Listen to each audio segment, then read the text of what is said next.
Avatar Meher Baba ki jai. Avatar Baba ki Jai.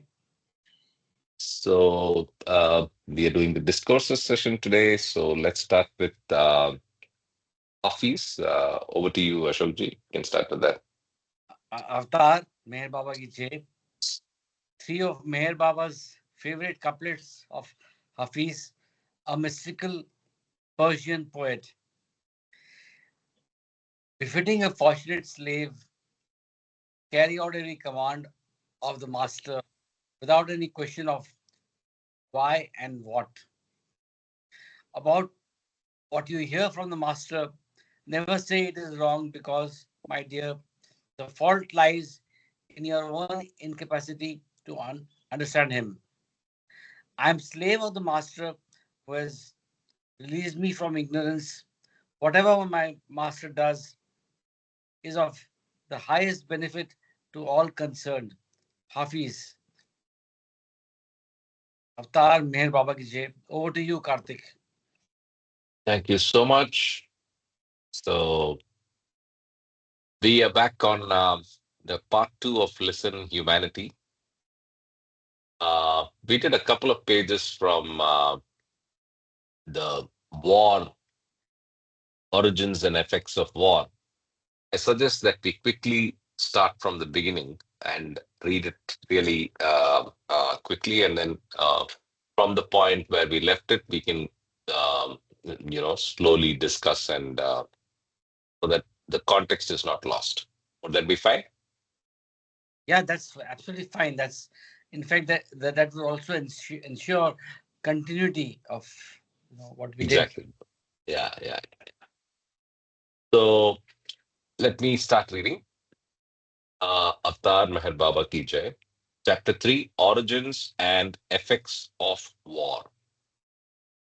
The basic causes of the social turmoil that often precipitates into war may be found in the individual, the social whole, the functioning of Maya, and in the very intent of God's will.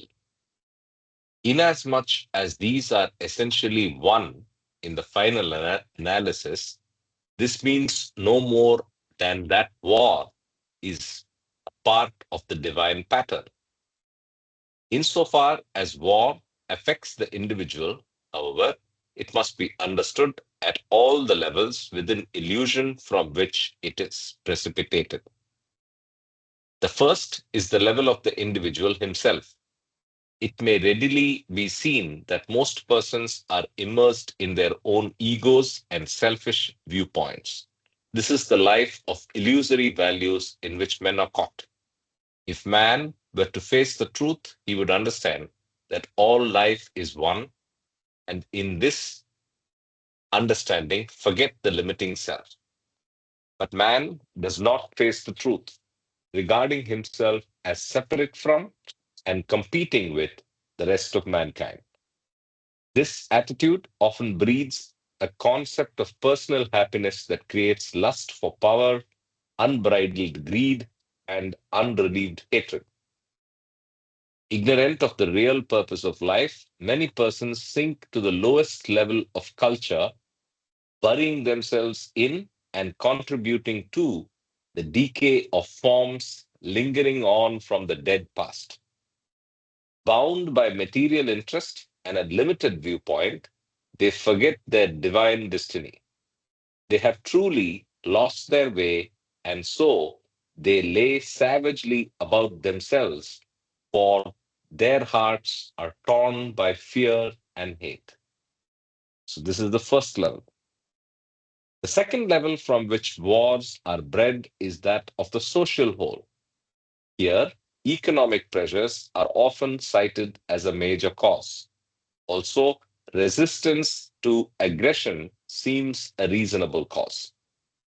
It would be an illusion within illusion, however, to claim that wars arise merely to secure material adjustment. They are more often the products of uncritical identification with narrow interests, which, through association, finally come to be regarded as one's sole rights. profess that humanity's problem is merely that of bread is to reduce humanity to the level of animality. If man chooses to set himself the limited task of securing purely material adjustment, he must understand and be guided by the spiritual ramifications of this simple goal. Economic adjustment cannot be divorced from a spiritual context. Economic adjustment can be achieved only as people realize there can be no planned cooperative action in economic matters without the replacing of self interest with self giving love. Failing this fundamental requisite, the attainment of highest efficiency in production will only lead to a further sense of insufficiency and new conflict. Profound spirit of self-giving love must underlie all effort to solve and remove the economic pressures leading towards war. While material adjustment can only be regarded as a part of the wider problem of spiritual adjustment in turn requires the elimination of self. It must be removed from all those phases which affect the intellectual, emotional, and cultural life of man. It may be readily seen that a solution to the individual and social factors underlying war rests upon the spiritual enlightenment of the individual. This need not mean that wars are inevitable as long as the ego self of the individual continues to ride rampant in the cultural and economic areas of life, or war is only the most explosive gross manifestation of the combined egocentricity of mankind. But conflict of one sort or another is inevitable until the ego self is finally tamed and eliminated. As man faces the truth and begins to appreciate that all humanity, nay, all creation, is one, the problems of war will commence to disappear. Wars must be so clearly seen by all to be both unnecessary and unreasonable that the immediate problem will not be to stop wars, but to wage them spiritually against the attitude of mind which generated them. In the light of the truth of the unity of all, a cooperative and harmonious life becomes inevitable. Thus, the chief task for those who set out to rebuild humanity after a great war is to do their utmost to dispel the spiritual ignorance that envelops humanity. The disease of selfishness in mankind will need a cure that is not only universal in application, but drastic in nature. Selfishness is so deep rooted that it can be eradicated only by being attacked from all sides. Real peace and happiness will dawn spontaneously when selfishness is purged. The peace and happiness that come from self giving love are permanent. Even the worst sinner can become a great saint if he has the courage and sincerity to invite a drastic and complete change of heart. The levels from which war springs have not yet been exhausted. The third is that of Maya. When truly understood, all conflicts and wars are seen to be a part of the divine game. They are thus a result of the divine will, which finds expression in the world of manifestation through the medium of Maya, the cosmic power that causes the illusory world of duality to appear as real. The purpose served by Maya is twofold.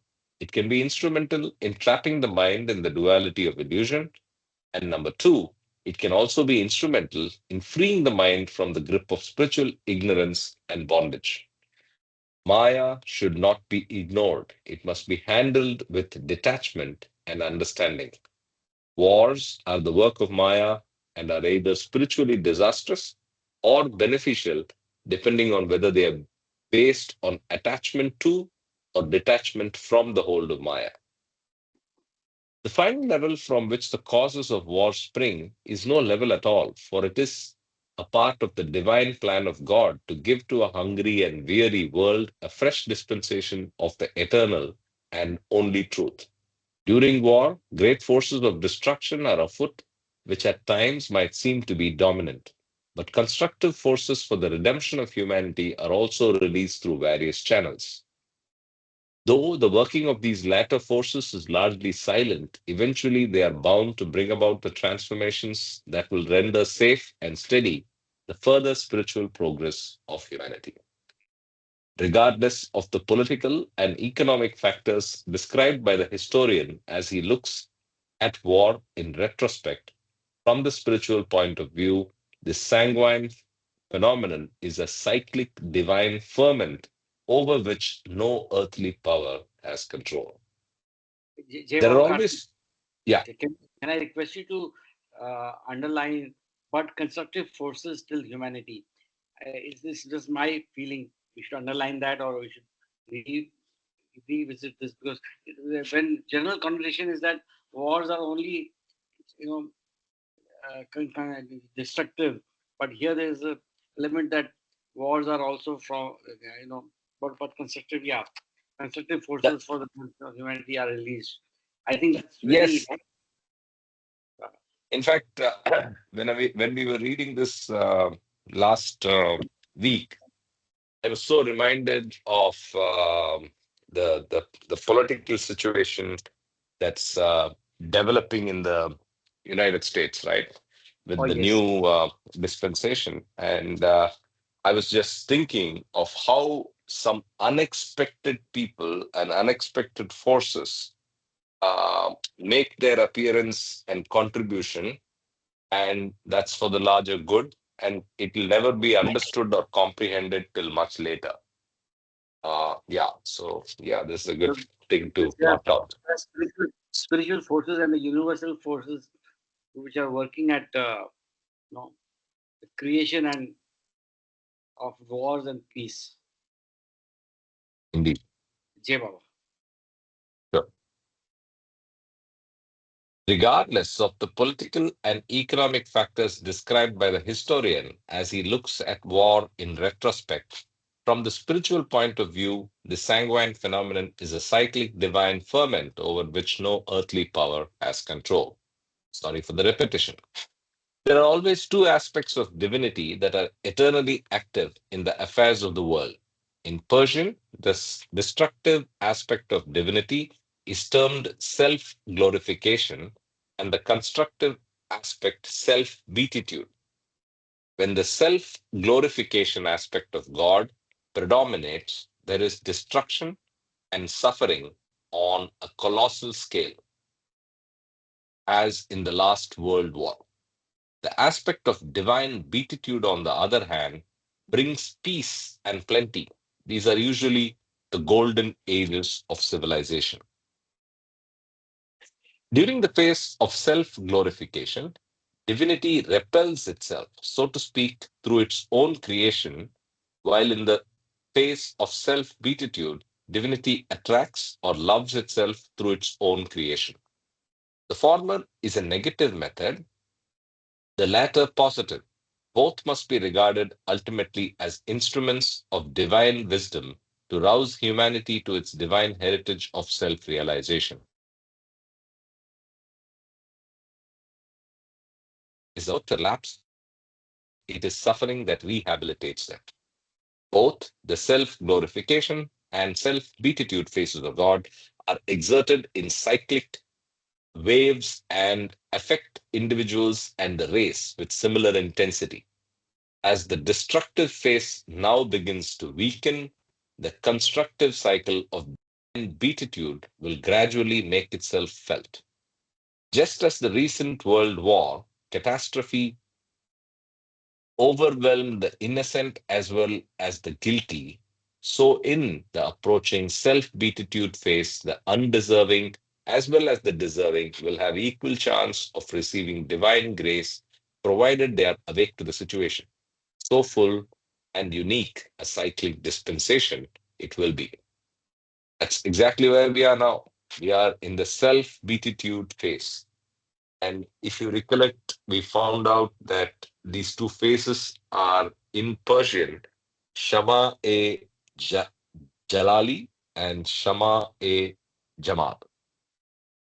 Sorry, Shama-e-Jalal and Shama-e Jamal. I mean, it's not Jalali, it's Jalal and Jamal. So that's where we ended last time. You're trying to say something, Ashok? No, it's okay. Okay. I can read it for some time.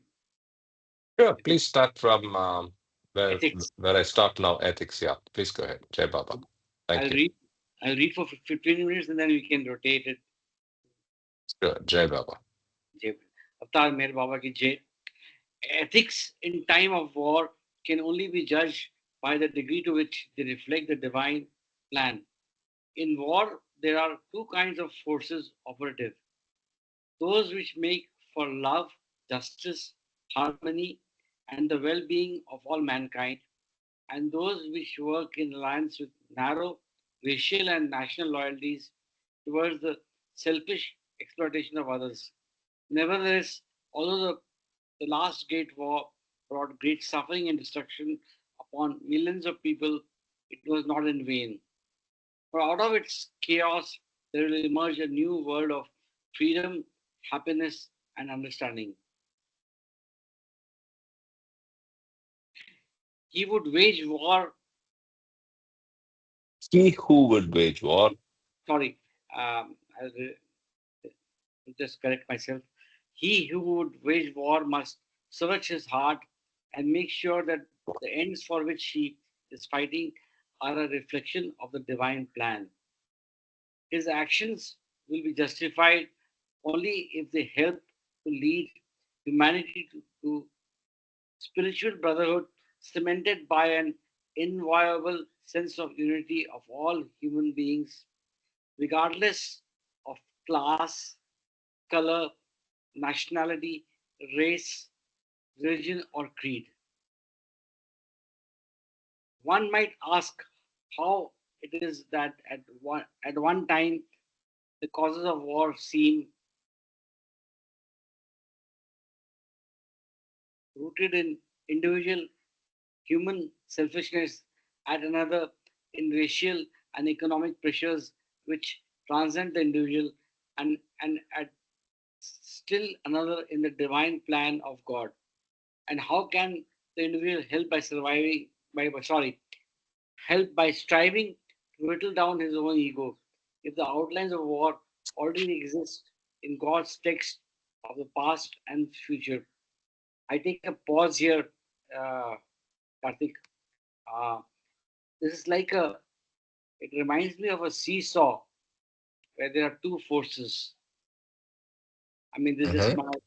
my imagination, but like the forces of destruction, forces of construction, of good and evil. I mean, it both comes out in this what we read. So, Continuing. The answers to this sincere query had best be offered by means of one's eyes see that an apple has a rosy color and is said that the apple is red. One's nose may savor the aroma of the apple, and the apple is said to smell fragrant. When one takes the apple in one's hands, its skin is found to be smooth and cool, and when one bites into it, the apple is found to be sweet and succulent. All these sensations are coordinated in some fashion by one's consciousness into the notion of one apple that has many attributes. Its succulence is no more to be denied a place in the reality of the apple than its aroma or its color. It is recognized intuitively that all traits belong to the same apple, despite the fact that the sensations enter consciousness through different windows. Whether the object exists partially or totally in the realm of reality or only in illusion is of little interest for the purpose of the analogy. The reality of the apple then has many separate facets as interpreted by one's senses. One suspects that it would have even more if only the mind were not limited in its perceptual capability by the types and locations of the windows that are open to it. Just as the apple possesses a variety of unarguable properties, all of which belong to the same object, so other objects and organisms often give evidence of numerous aspects of reality. The same fact in life looks different, therefore, to different people, its appearance being determined by the particular window of the spiritual nature from which the individual looks. From this emerges one vital principle. Each person must look at cause and effect from the window that is natural to him. Sorry. Yeah, it's okay. I thought, did I do something?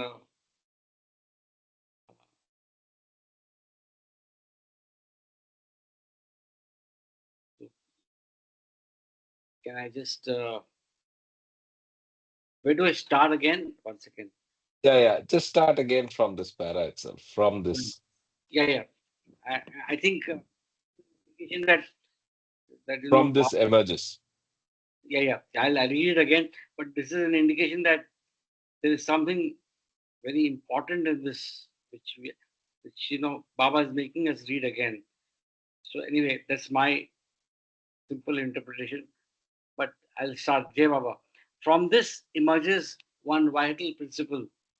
Each person must look at cause and effect from the window that is natural to him. To try to see through all the windows is to risk stagnation in the complexity of a whirlpool of intellectual facts that can never be integrated by intellectual means. To try to argue another out of the seeming world of reality that he sees from his window is to argue the unarguable. Roundness is a real is sorry. Roundness is as real to the apple as its fragrance until one day both are lost in perception of the entirety. So this reminds me of the famous quote which does different strokes for folks. Yeah, but that's not exactly relevant to what is being said here. What is No, being said here is the perception can happen through multiple windows. So it's another analogy could be the six blind men and the elephant. So the same object can be viewed through different windows, and each window I mean, each viewer and his window are a perception that's justified, but not necessarily whole. That's the analogy. That's not then, hooks and then strokes. the analogy is there, but uh, we look at the same object from a different window. But what I'm saying is that spiritually, it may have a different. Likewise, when we go through our process of visualizing or seeing something, it can have different meanings for different people Ah, based okay. on Yeah. based on their Yeah. Yeah. sense or based on their karmic situation. I mean, I'm just Agreed.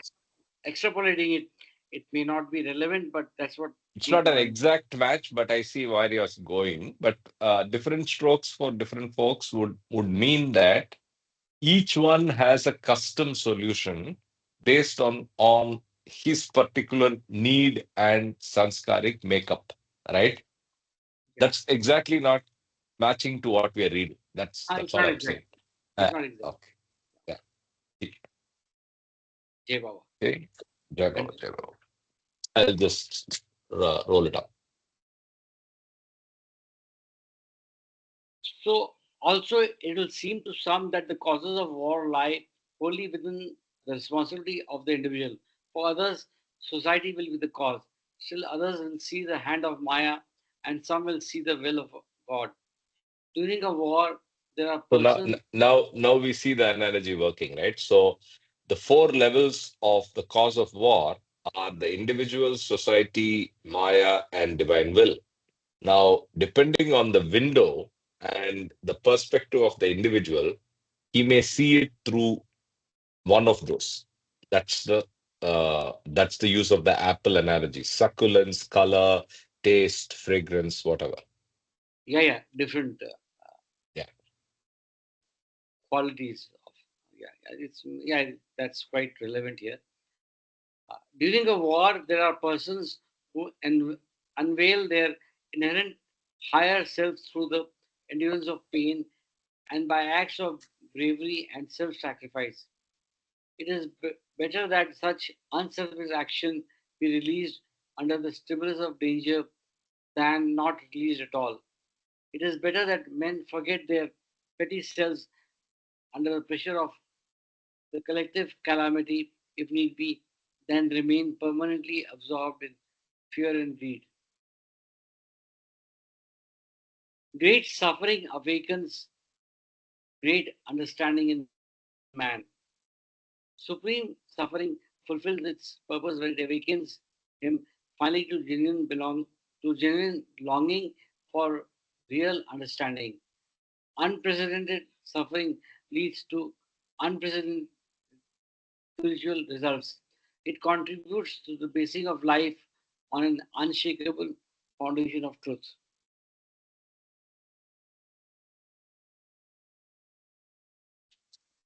The individual must understand fully his identity with the Supreme Universal Soul. Having perceived this truth, he will find that his life rearranges spontaneously so that his attitude towards his neighbor in everyday life becomes different. Then he will act upon the spiritual value of oneness, which promotes true cooperation. Brotherhood is a spontaneous outcome of true perception.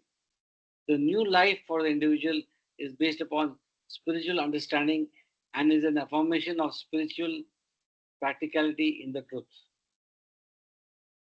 Just as war is not an unmixed evil for the individual, so it may have certain forward propelling effects on humanity as a whole. The destructiveness of war tends to bring humanity to a spiritual crisis born of the physical nightmare. Inevitably, suffering and misery pose the question of what it all leads to, how it will all end. Gradually, people become sick of wanting and sick of fighting. Greed and hatred finally reach such an intensity that everyone becomes weary of them. Then mankind begins to suspect the only way out is through selflessness. The only alternative to war and its suffering is be seem to be to stop hating and to love, to stop wanting and to give, to stop dominating and to serve. Karthik, can I request you to underline this? I think because Yeah. a true, I mean, this is what the learning is, or the takeaway that, war ultimately is, uh, you know, fixed with ego. And to come out of that, can I read it again, if you don't mind? So, The, the only alternative to war and its suffering is seen to be stop hating and to love, to stop wanting and to give, to stop dominating and to serve. Beautiful. Wars require the exercise of cooperative functioning, and in this resides one positive result. Still, the value of this cooperation should not be overestimated, for too often it is artificially restricted by identification with a limited group or ideal. Often wars are carried on by a form of love, but a love that has not been properly understood. In order that love may come into its own, it must be free, untrammeled, and unlimited. Love exists in all phases of human life, but usually it is latent or it is limited and poisoned by personal ambition, racial pride, narrow loyalties and rivalries, and attachment to sex, nationality, sect, caste, or religion. For the for the resurrection of humanity, the heart of man must be unlocked so that unadulterated love may be manifested in it, a love uncorrupted and free from me and mine. People who make unlimited sacrifices for the sake of their country or political ideology are also capable of the same sacrifices for God and the truth. As war teaches that even the man in the street can rise to the greatest heights of sacrifice for a selfless cause, it also teaches that all the mundane things of the world, wealth, possessions, power, fame, family, and even the very tenor of life on earth are transitory and devoid of lasting value. If I can pause you here for a minute, Yes. the previous paragraph is very interesting, and I'm still contemplating on that. So this again goes back to Baba's definition of love, definition of good and evil, and so on, where everything is a gradation and not binary, right? So in that he says even war is motivated by love, right? So that's very interesting, right? So the more you think about that, it's kind of worthy of some contemplation in the sense that even something as destructive and as pervasive as war and the impact that it will have on humanity, even that is driven by love.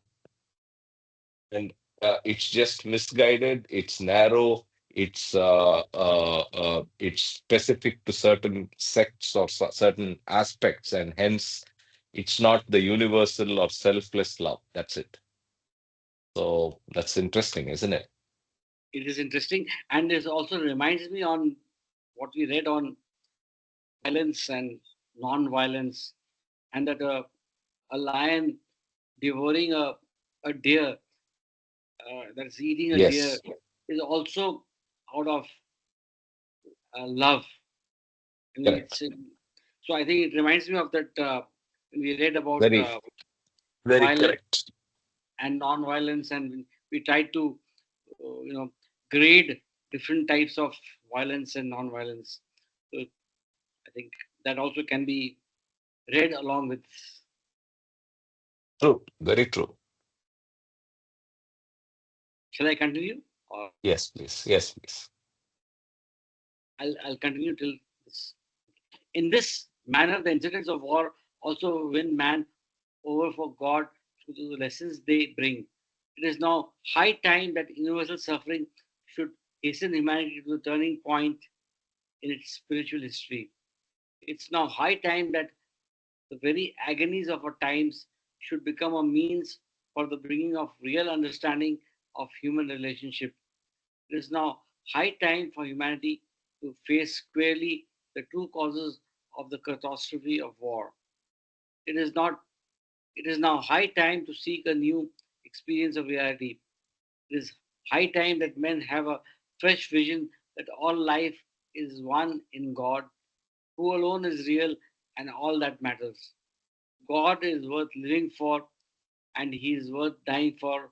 All else is a vain and empty pursuit of illusory value. War is a necessary evil that is in God's plan to awaken humanity to its destiny as the new humanity. Oh, thanks for highlighting. That was exactly in my mind that this part should be. Can I read it again if you don't mind? Sure, sure, sure. It is high time that men have a fresh vision that all life is one in God, who alone is real and all that matters. God is worth living for and he is worth dying for. All else is a vain and empty pursuit of illusory value. War is a necessary evil that is in God's plan to awaken humanity to its destiny as the new humanity. The time is now ripe Men are ardently seeking to contact the embodiment of the truth in the form of a God man through whom they can be inspired and lifted into spiritual understanding. In this critical time of universal suffering, men are becoming ready to turn towards their higher self and to fulfill the will of God. They will accept the divine guidance and love which alone can bring about spiritual awakening. Divine love will form the supreme miracle of bringing God into the hearts of the new humanity and of establishing them in a true and therefore a lasting happiness.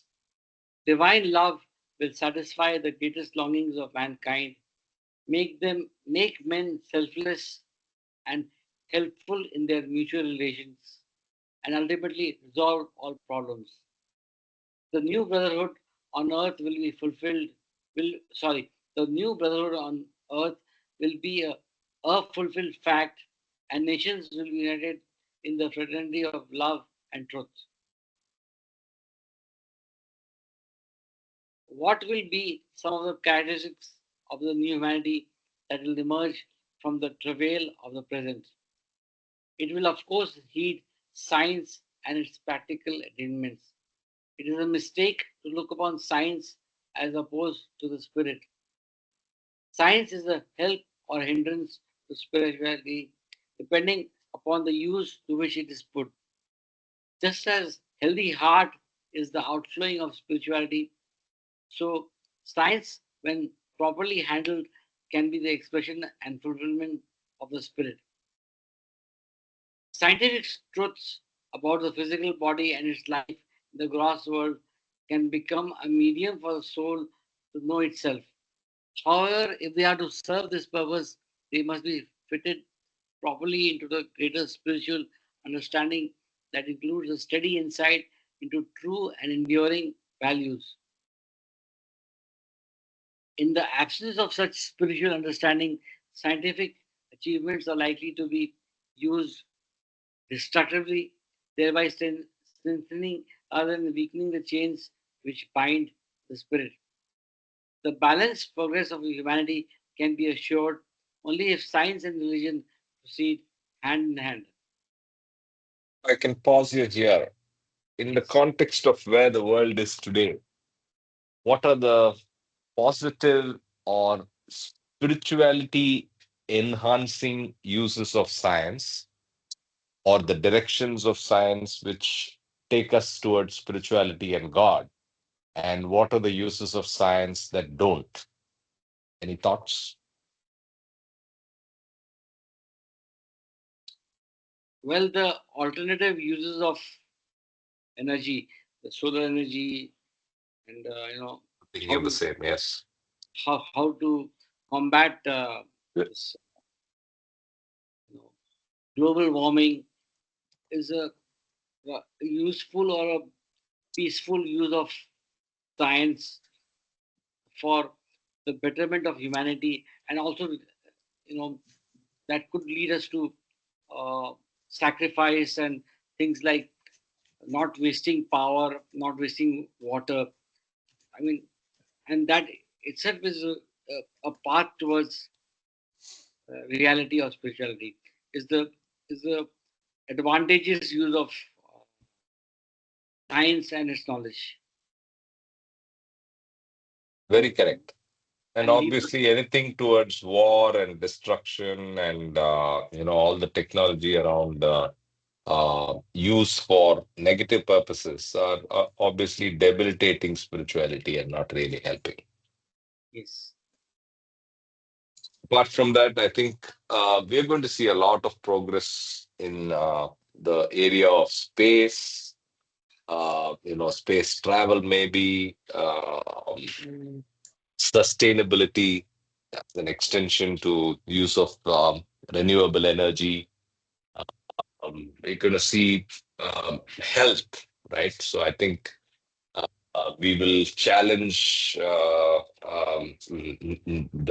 horizons of what it is to be healthy and live long.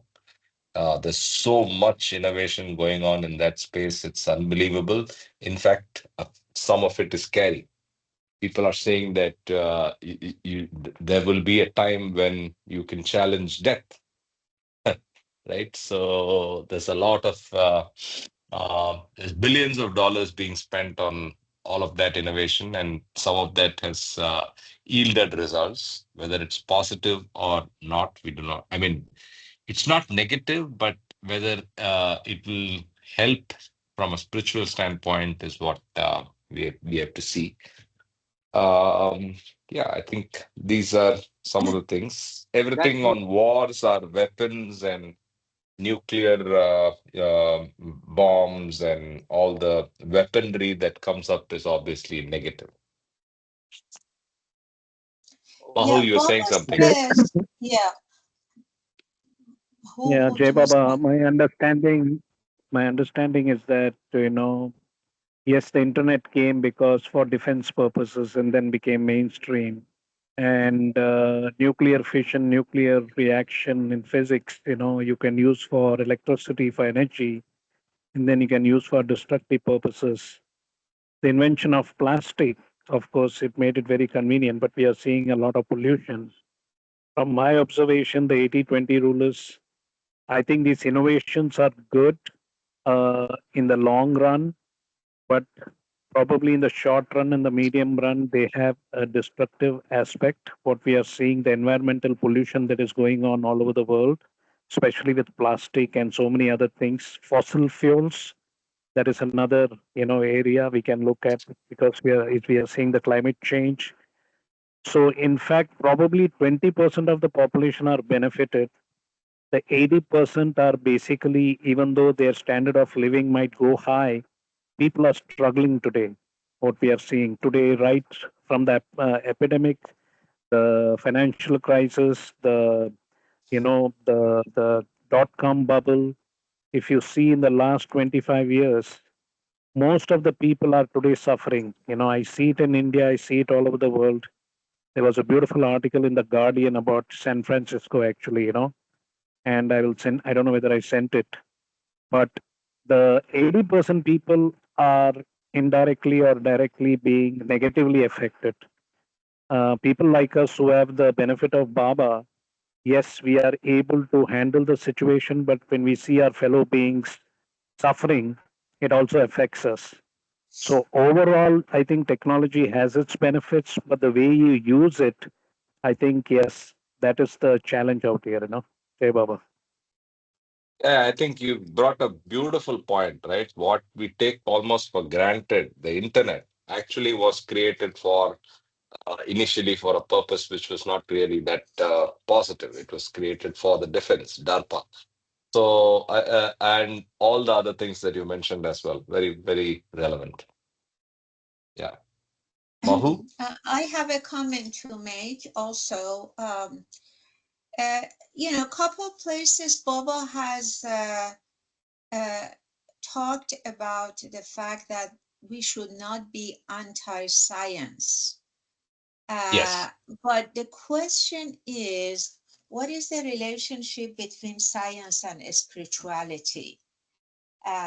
Ultimately, that's the context we are uh, talking about or trying to learn more about it. Um, Baba says if science is used for only material life, then it's not going to help much. Like, what you guys talked about, it depends on how we use it, right? It depends on how we use it. If you can't really go to the uh, let's say a scholar or somebody who's has scientific reasoning to explain things and say, oh, you're not going to get anywhere, you're wrong, this, no. But it's an art.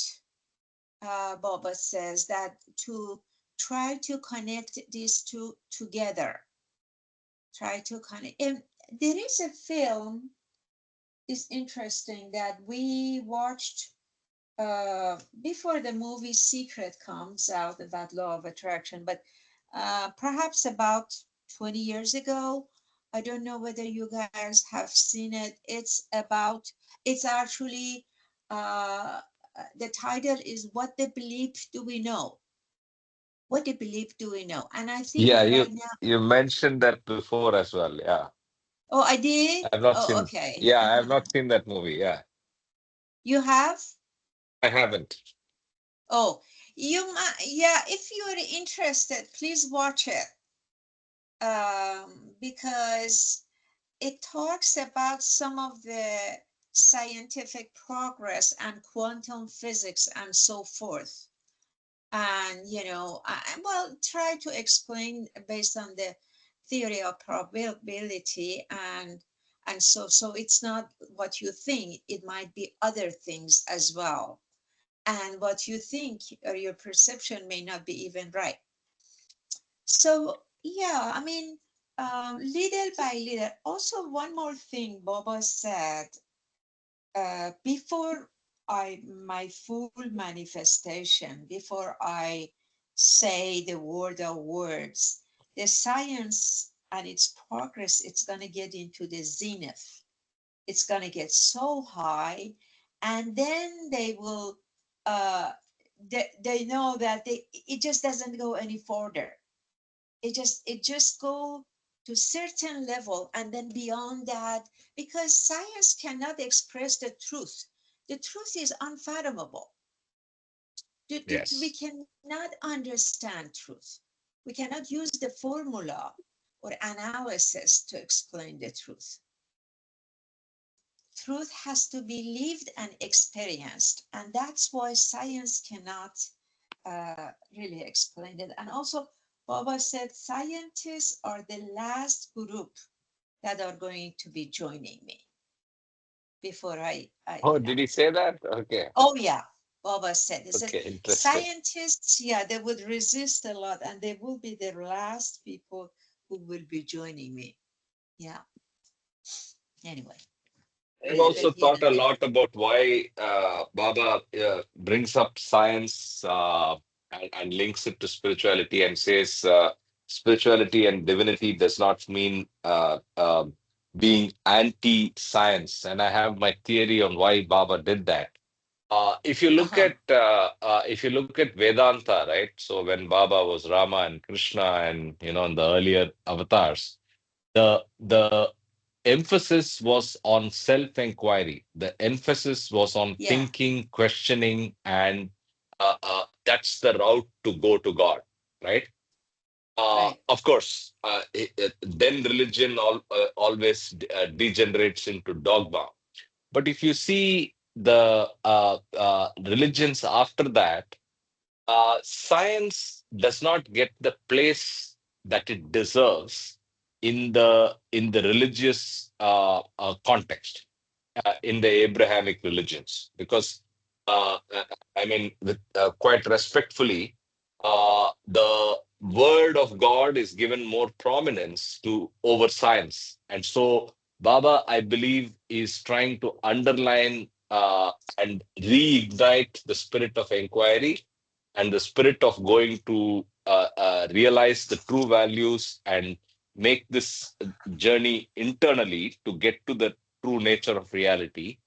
And also, that's borne out by the tremendous advances that we have seen in science in the period of his advent, right?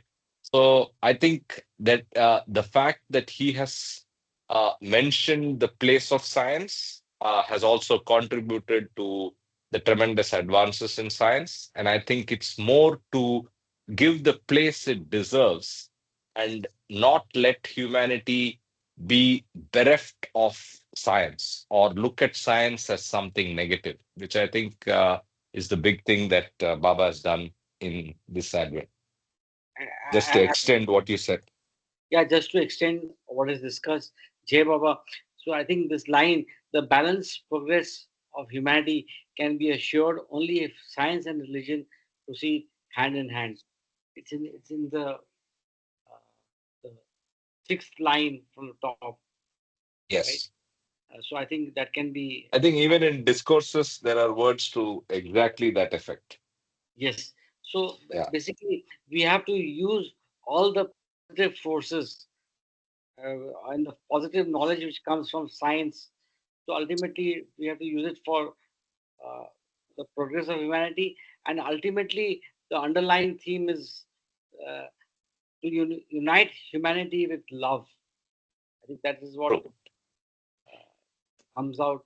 The basic Uh, theme of love, or a selfless uh, love, without But any. get there, but get there without dogma. Get there with a logical mind. Get there with a scientific mind and a rational mind, which is able to process and think rationally. Is what Baba wants us to do.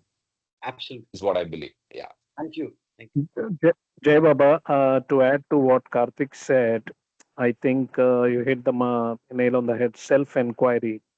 So, what is self-inquiry? It is also a scientific method. Unfortunately, the Occidental way of thinking, the Western way of thinking, they made the loss of matter as a scientific process. Mm, I actually disagree with that. When Baba talks about material freedom and spiritual freedom, yesterday we were talking about matter and spirit, material life, spiritual life, right? The material body and spiritual body. So if you really look at it, the way I look at science is applicable both to laws of matter and laws of the spirit. The laws of the spirit were actually already explored by the ancient people, especially in the East, last 5,000, 10,000 years, during the Satya Yuga, Treta Yuga, and all that, the self inquiry, the Upanishads, all those are very scientific methodologies. Even yoga, the chakras, and so on and so forth. So I think there is ambiguity in the understanding of what is the definition of science. And the Western mind has conditioned us to think that scientific methodology is reference to laws of matter. And I disagree. I've said that before. The correlationship between laws of matter and laws of spirit, the material world, the phenomenal world of existence lives on 20 physical constants: pi, gravitational constant, Planck's constant, which we have both in Newtonian classical mechanics and quantum physics. Similarly, in the spiritual world, we have the numbers: 84 lakh lives, 5 Sadgurus, 56 God realized souls, 7,000 in the spiritual hierarchy, 7 planes of evolution, involution, and so on and so forth. So I think that in both areas, matter and spirit are two sides of the same coin. The whole ball game is consciousness needs the material body to emancipate itself. And the material body can't exist without consciousness. So this is the divine game, basically. So I think that what is important now is only in the last 200 years we had these laws of matter in a scientific way, given to us. So today we have more time for recreation, more time to contemplate, introspect, and reflect on ourselves, because 200 years earlier, for the last 10,000 years, we had to work on the field. We had to do physical work. There was no, we didn't have any access to information like the way we have now. So, in fact, now there has been a shift in consciousness, which, as Baba said, from the analytical reasoning mind to the age of heart intuition. So, today we have all the information data that will help us both on the material freedom side as well as the spiritual freedom side. So, I think that is the beauty of living in this century. Jai Baba. beautiful. Beautiful. Yeah, I think the advances have made it possible. The advances have made it possible. The advances of technology have made it easier to. I mean, it's a flatter world from access to information. One can argue that in the Vedic ages and probably even the pre-Abrahamic religion periods, obviously there was a lot of advances, but there was very poor record and very poor access to that information, and it was lost to humanity. Whereas now, thanks to technology and the internet, all of this is available, and all of this is only to a level applicable, because the true nature and the self inquiry ensures that you go towards God, which is the end game, the real game. Okay, so let's continue. Ashok, you want to continue for a bit? Yeah, I'll Or continue for a bit to finish this portion. sure. It's interesting. It's a very Yes, lot of interesting learnings I had today, this morning. So all of us. all of us, yes, joined the brainstorming. Is excellent. I should start from the coming civilization. Correct. The Jai Baba. The coming civilization of the new humanity will not be ensouled by dry intellectual doctrine, but by living spiritual experience. It will be free from a life of limitation and will enjoy unhampered the creative life of the spirit. It will break away from attachment to external form and learn to live by the claims of the spirit. The limited life of illusion will be replaced by unlimited life in the truth, and the limitations by which the separative self lives will wither away at the touch of true understanding. Spiritual experience has a grip on deeper truths that are inaccessible to intellect. Spiritual truths can often be stated through the intellect, and intellect is certainly of some help in the communication of spiritual experience.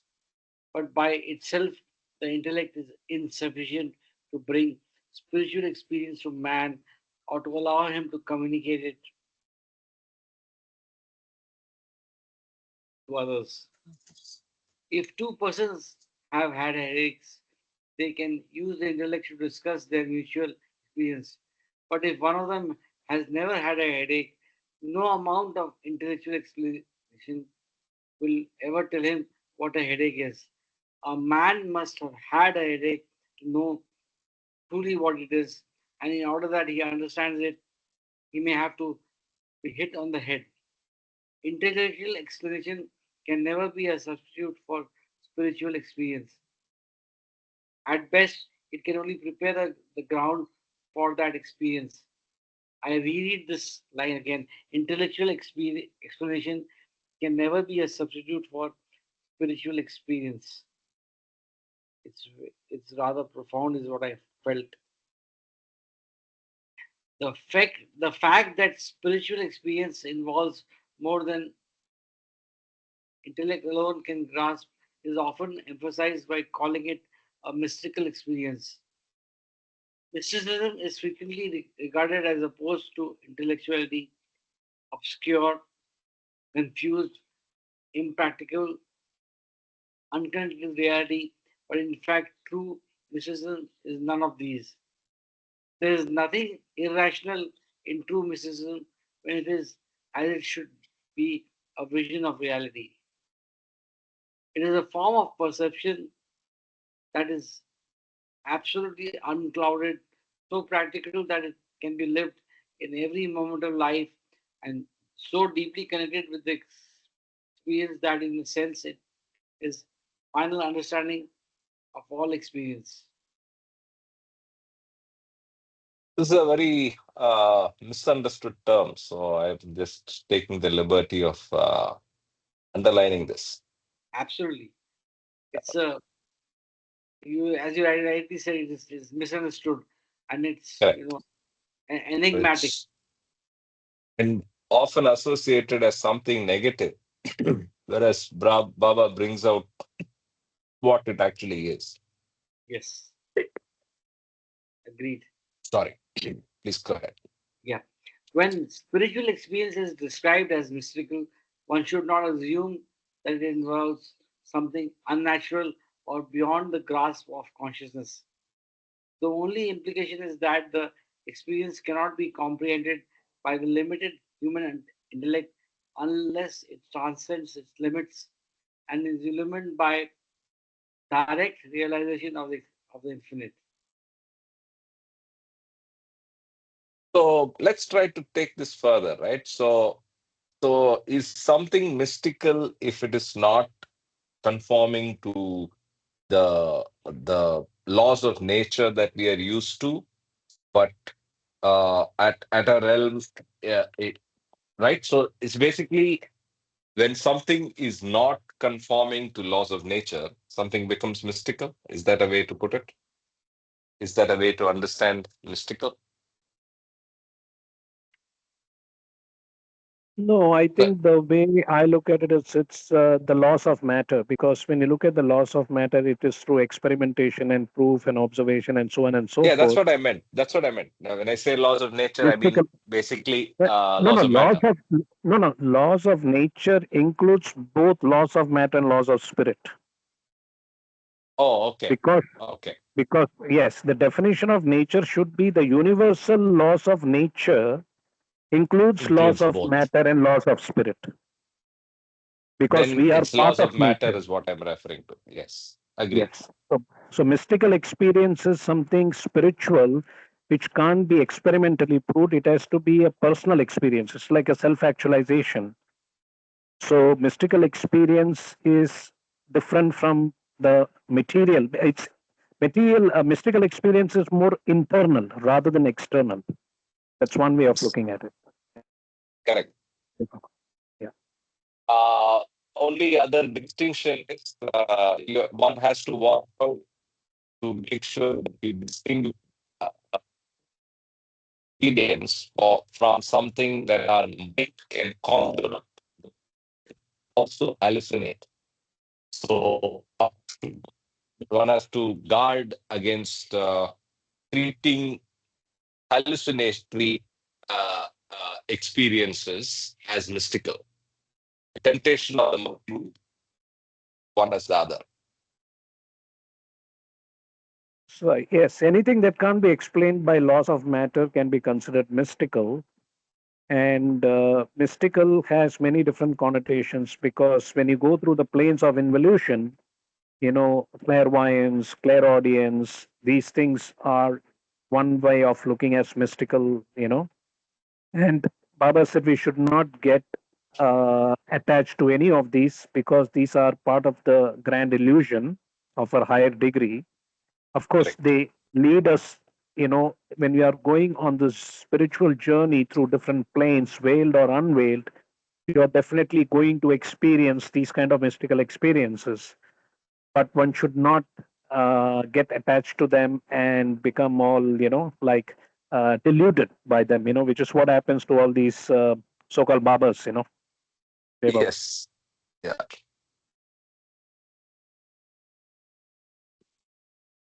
Yes, Ashok ji, we can continue. Hey, Baba. I'll continue from when spiritual experiences. Yes. Yes, please. When spiritual experience is described as mystical, one should not assume that it involves something unnatural or beyond the grasp of consciousness. The only implication is that the experience cannot be comprehended by the limited human intellect unless it transcends its limits and is illumined by direct realization of the infinite. The spiritual understanding that will enliven the new humanity can never fail to accept the stern realities of life and its demands. Those who cannot adapt readily to life tend to recoil from it and look to a fortress of self created illusions for protection. Such a reaction is an attempt to perpetuate one's separate existence by protecting it from the demands made by life. At best, this can only give a seeming solution by providing a false sense of safety arising from a false sense of self sufficiency. It does not even constitute progress toward a final solution. On the contrary, it's a sidetrack from the true path.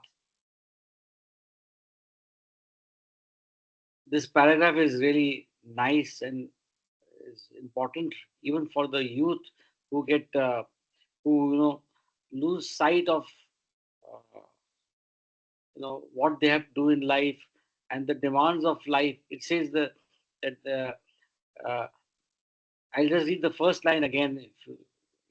allow me, Karthik. Sure, The sure, spirit sure, of sure. understanding that will enliven the new humanity can never fail to accept the stern realities of life and its demands. So I think that is quite a message for the youth of today, you know, And all of us and all of us, yes, and all of us. And because we can get sidetracked carried into, away.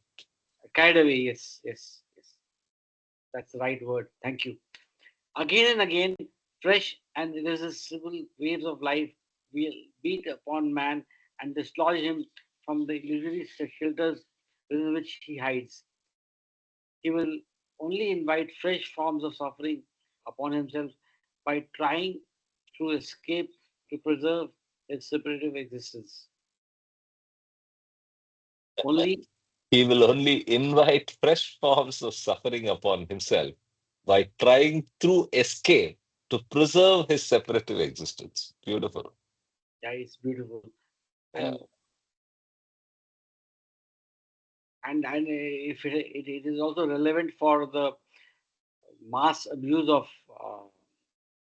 alcohol and drugs, which is becoming prevalent more than before. True. Only when he faces about awakened and supple will he find himself clothed in the security of the inner self. Just as the individual may try to preserve his sense of separative individuality by escape, so he may also try to retain it through an uncritical identification with forms and rituals or with traditions and conventions. All these are preponderantly, I'm sorry, I'll read again. All these are preponderantly fetters which restrain the release of infinite life. If there were a plastic medium that might be readily molded and suffused by unlimited life, they would be an asset in fulfilling the divine life on earth. Generally, though, they tend to gather prestige in their own right and to develop independently of the life they were intended to express. When this happens, all attachment to them eventually entails a drastic restriction of life. Even as the individual may try to hold on to his separative existence to escape into self created illusions, so he may also attempt to hold on to it by identification by some narrow class, creed, sect, or religion, or by the division based upon sex. He may seem to have lost his separated existence through identification with a larger whole, but more often this identification becomes a means of expressing his separative existence. This he accomplishes through feeling separate from those who belong to another class, nationality, creed, sect, religion, or sex. Thus, his sense of separation from the contrasting group is more fundamental than his sense of identification with the members of his own group. The strength, in fact, the very being of separative existence is derived from identification of the self with one of the two opposites. This results automatically in distinction from the other opposite. Real merging of the limited self can only be achieved in the ocean of universal life. This involves the surrender of all sense of contradistinction in form, belief, or action, the surrender of all separative existence in all categories. The large mass of humanity is deeply enmeshed in these separative and assertive tendencies, and the one who looks on at this spectacle is bound to feel the blackest despair. It is true that readily observable forces of lust, hate, and greed cause incalculable suffering, but even in the most passionately disruptive forces, there is some form of redemptive love. Can you underline this, please? It is true that the readily observable forces of lust, hate, greed cause incalculable suffering, but even in the most passionately destructive forces, there is some form of redemptive love. So even in the, Baba it also brings out the compassionate side of Baba, that even if we, are caught up in duality, he is compassionate, and his redemptive love comes in to take us out from the duality to reality. It's my interpretation, but anybody else can. Buried in the muck of human misery are seed pearls of great perfection, and these precious gems of individual action and feeling are not lost, but require only threading on the strong cord of spiritual knowledge. Those who despair for mankind, and particularly in time of war, should know that real possibilities for the humanity exist, and they will come into being through a release of love in measureless abundance. This release of love can come through spiritual awakening brought about by the masters. Love can never be born of mere determination.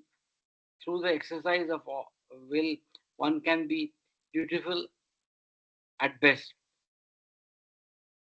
Through struggle and persistence, it is possible to mold external action to conform to one's concept of right, but such results are spiritually barren because they lack the inner warmth of real love.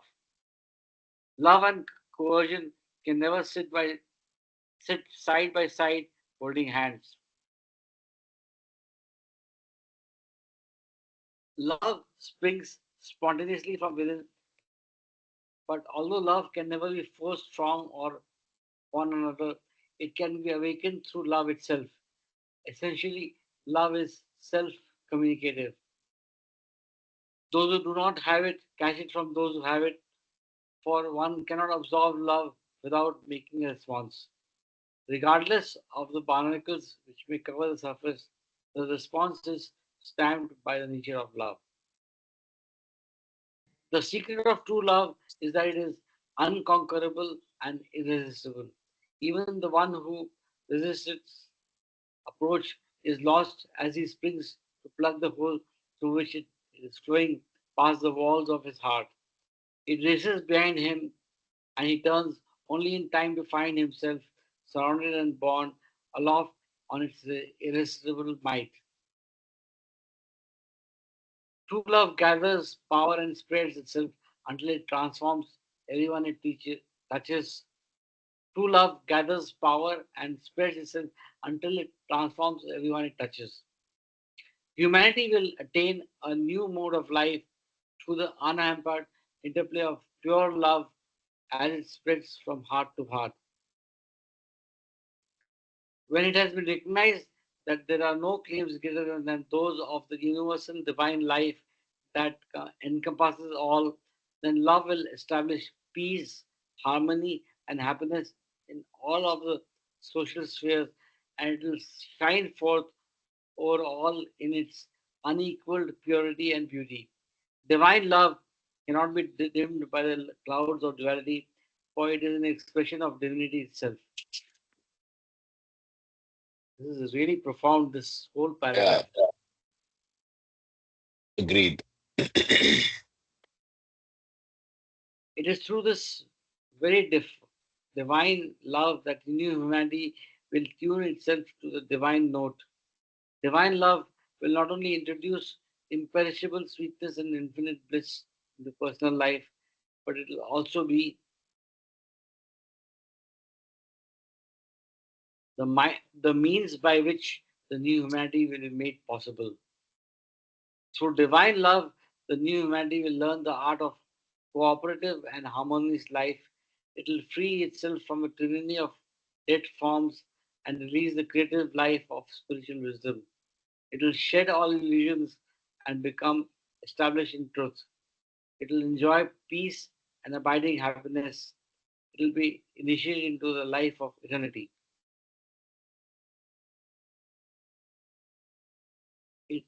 It has been said that war cannot be considered entirely bad, although it can hardly be considered entirely good either. There are deep seated reasons for the occurrence of war, and when one finds itself in the middle of the Holocaust, it is helpful to have a few guiding principles. People should face the circumstances of war with courage and faith that no sacrifice is too great when the call of duty is clear. In the event of aggressive attack, all must resist it by direct combat if there is no alternative. But as each individual makes such resistance, he must be certain that he is motivated solely by a sense of duty without hatred or bitterness towards the aggressor who has acted out of spiritual ignorance. What a beautiful thing, right? So this is the key. Uh, he says this is exactly what the core of what Krishna said to Arjuna, right? So people, he says, in the event of aggressive attack, all must resist it by direct combat if there is no alternative. So if there is an alternative, yes, choose that. Otherwise, go and give a direct combat. But as each individual makes such resistance, he must be certain that he is motivated solely by a sense of duty, without hatred or bitterness towards the aggressor who has acted out of spiritual ignorance.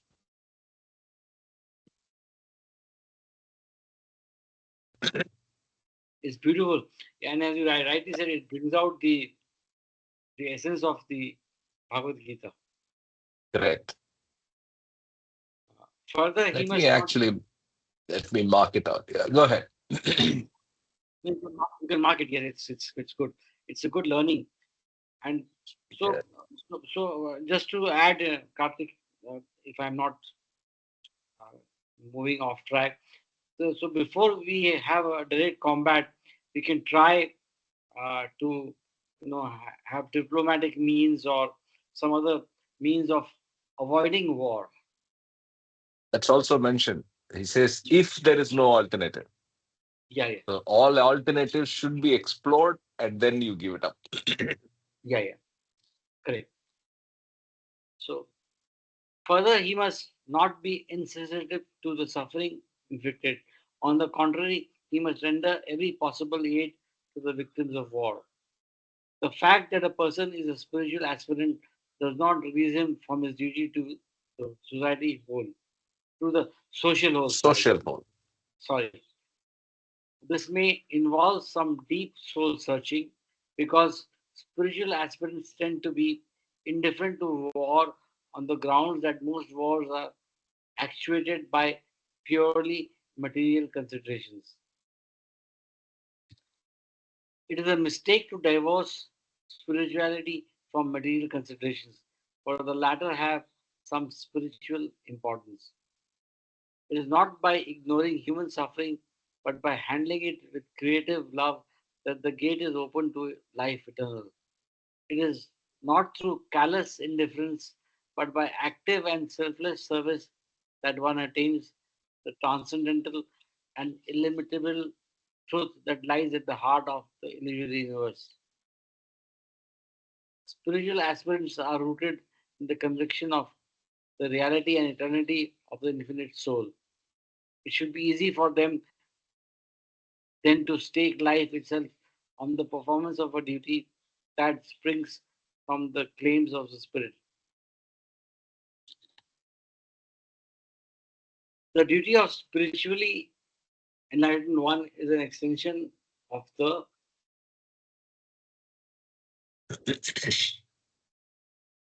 duties of the average person and of the spiritual aspirant. He is alive to the truth that all souls are one, and the role he must play in this game of gods is necessarily determined by the spiritual illumination he has. He performs his duty in cooperation with the divine will, but in tune with the infinite truth. He is Being not. in tune. Sorry, did I read something wrong? Yeah, Okay, yeah, yeah. Being in tune. Here, okay, here. being in tune. Yes, sorry, being in tune with the infinite truth is not only free from all thoughts of selfish gain, but also from the backlash of hate, malice, and revenge. War cannot create any real cleavage even between the people who are fighting against one another. These people seem to be different from one another because they have different minds and bodies. But when judged from the point of view of their souls, all differences are not only secondary but simply false. The spiritual unity of all souls remains inviolable in spite of all wars, and from the point of view of ultimate reality, no soul is really at war with any other soul.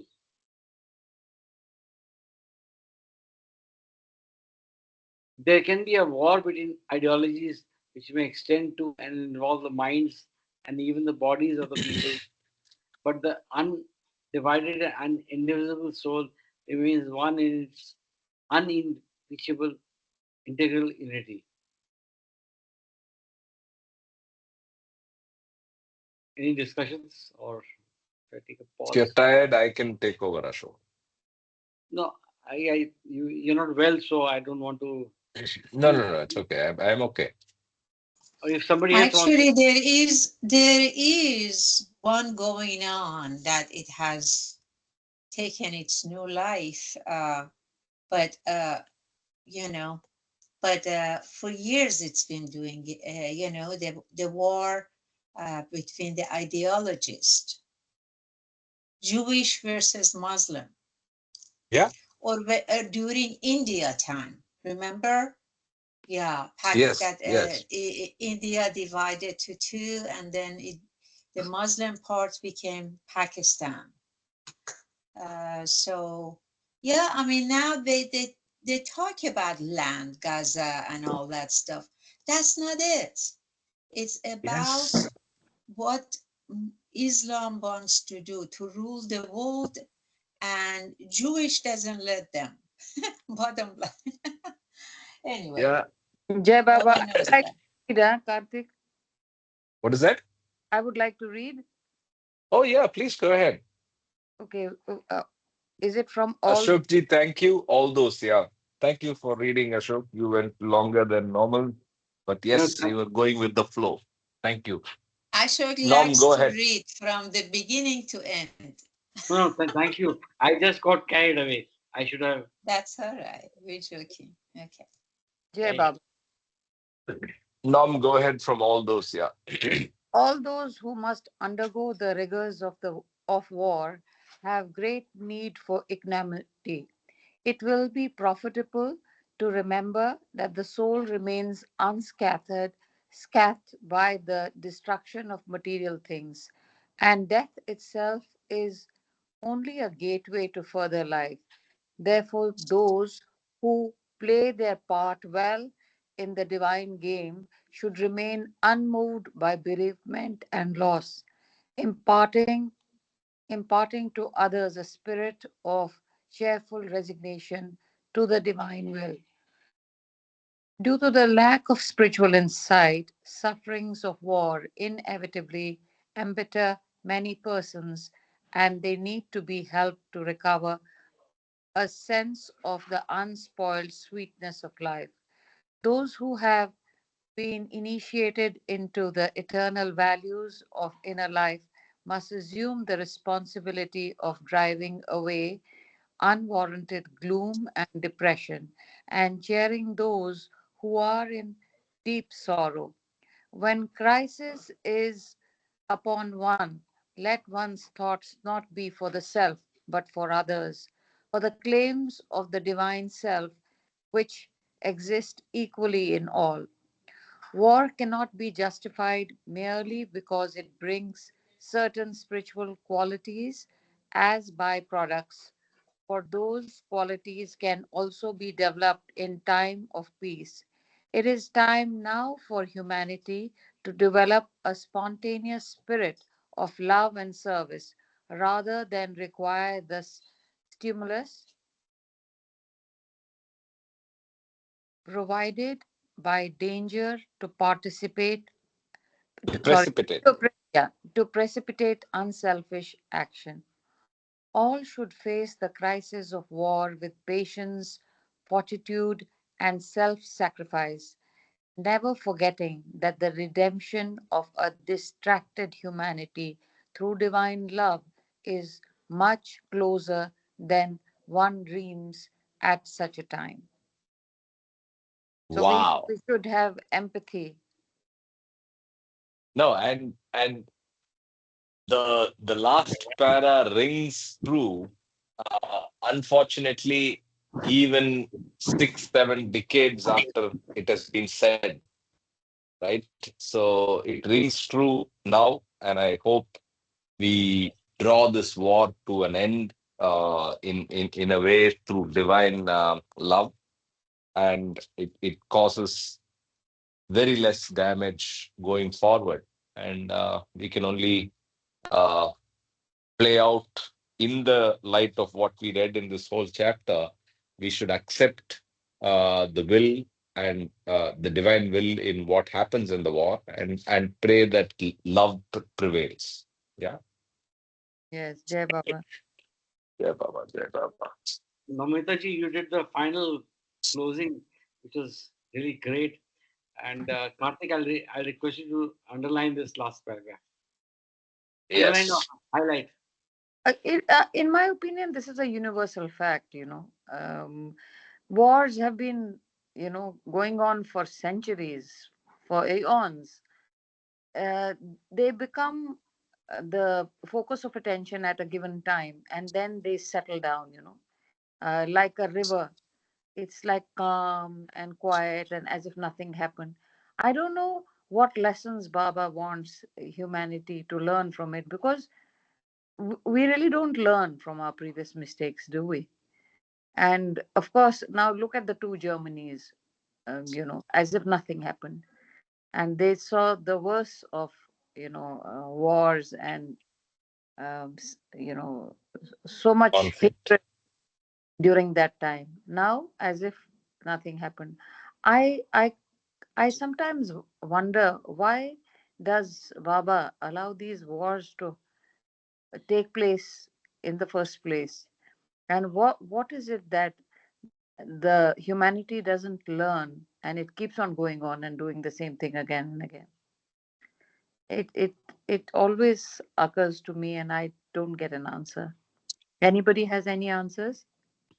I Namita have, ji, I Jai just yeah, want Baba, that, to add. yeah. Uh, it's Uh, one it's of the answers is Baba you're actually, not the body. somebody, You're not the hmm, you're not the body. The main thing is it clearly says from a top-down approach, there's a divine sport, divine game. And if people read the essay, The Lover and the Beloved every day, the essence of what this whole universe is all about. Because we are God in human form, every human being is God in human form or God in man's state who's not behaving like God. So it's a game because, and this game is only during the waking state of consciousness. We have to understand that every 24 hours we are having three different states: sound sleep state, sleeping dream state, and the waking dream state. So this question only arises in the waking state, and that is the point out here. So everything is divine love. It is, the whole thing is a game. And as you rightly said, wars have been going for centuries. Mahabharata war, Ramayana war, whatever. It's like a movie. If every movie has a nice ending, everybody is happy, everybody is perfect, there is no fun in it. So in a way, it is a sport. To me, it's like a game. It's like a ball game, like a basketball, football, baseball, or playing chess, poker, or whatever. Like so, I think each one will look at it depending on their degree of consciousness. That's how I look at it. There's nothing great about it. Jai Baba. Jai Baba, if I Mahu, can. you were saying something. Yeah. Yeah. Go ahead, Ashok. yeah, Then yeah, yes, of course, in abstract, we could say, I mean, not we could say, Baba has talked about the war as being part of the divine game, or any conflict, all the conflict as part of the divine game. I guess My understanding is this: if Baba says it's a divine game, this means even if it brings a lot of damages, this, don't take it seriously. What has to happen will happen, and trust God completely. But this reminds me of this incident when one Englishman came to Baba and said, Baba, don't you say you're, God in human form? He said, yes. And he said, the guy asked, didn't you say you have infinite power, infinite bliss, infinite knowledge? He says, yes. So, well, then why people are going through suffering? Why don't you, help them out, wipe out all the stuff that caused the suffering in them? Baba said, because under the normal circumstances, they do not learn. They insist on their dogmas and past learning experience. They are not willing to unlearn. What is the spirituality? Is to unlearn what you have learned before, because that can bring you dogma, that can bring you rigidity, that can close your mind, that. Okay? I see war in the same thing, actually in the same context, same with same impact and so forth. God is Agreed. ever compassionate. Why does he want war? Baba doesn't want war. We want war. We as ignorant people want war. We insist in our own conflicting idea. I say, for 45 years, the mullah in Iran, my country, has been trying to export Islam to all the Middle East. Why? Because Islam is the only, in their opinion, religion that has to rule the world. That's their opinion. Now, how do you think God has to deal with this? He has to, like change everything. Is like bring war, do this, do that, to be so these people get into the helplessness and hopelessness state, try to question their own identity, their own ideas, all the garbages that is in their consciousness. And once the question arises, of course the answer comes. The master comes and helps. So it's a divine game. When Baba says, because it keeps repeating itself, it keeps repeating itself. That's why he had to come as Zoroaster, Ram, Krishna, Buddha, Muhammad, and now Mir Baba. He had to come all this time because we're deaf. Yeah, We yeah. don't see it. Yeah, Jeva. Jai Baba. Ashok, you said you wanted to say something. Yeah. So I wanted to say that wars create are created by lag, and when I say lag is lust, anger, and greed, and it happens because of they are repeated because the egoic tendencies of man, and in the world of duality, he doesn't get rid of his ego, the lust, anger, and greed. So it's basically the sanskaric, the position at the time when wars happen. And so wars are repeated so that the sanskaric load is reduced for mankind. And that's why I think wars happen. Yeah, Yeah. all of what all was said is the cause for it, and I think it will continue forever. It will happen again and again. It's uh, it's coming to the surface of all that is negative with uh end result of something positive, right? It always creates something positive in the end, uh, and that's like Kama said. That's the sport, the Leela, right? So, anyway, it is a beautiful reading. Thanks for joining, and look forward to seeing you all next week. May you have a great and blessed week in the coming week. Yeah. Avtar Jai, Meher Baba ki jai. Jai Jai Baba. Jai Baba.